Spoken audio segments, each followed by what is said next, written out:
I think, David K. Johnston, you win the battle of the book titles that are appropriate to the moment. So I'm going to go to you on this first. The idea by Glenn Beck, by the Lieutenant Governor of Texas and others, is that people over 50 should be prepared to die.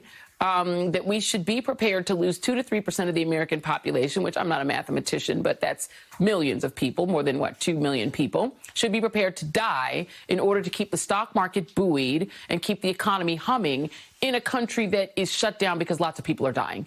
As an economics guy, how do you strike? Just the ethics of it are insane. It's banana-rama crazy. But what do you make of that as an economic principle? Well, these are religious people, or claim to be religious people, who worship in the house of Mammon. And if they got any moral training, they have clearly lost sight of it. They've forgotten about the sanctity of human life.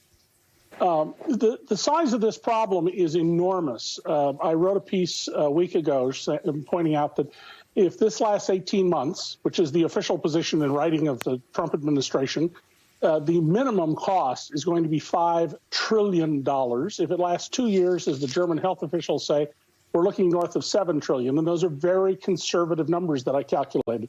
So the cost is going to be enormous.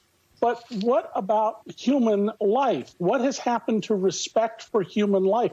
It is atrocious to hear elected leaders, particularly those who talk about, as Glenn Beck and the Lieutenant Governor of Texas do, about their religiosity, to take these kinds of positions.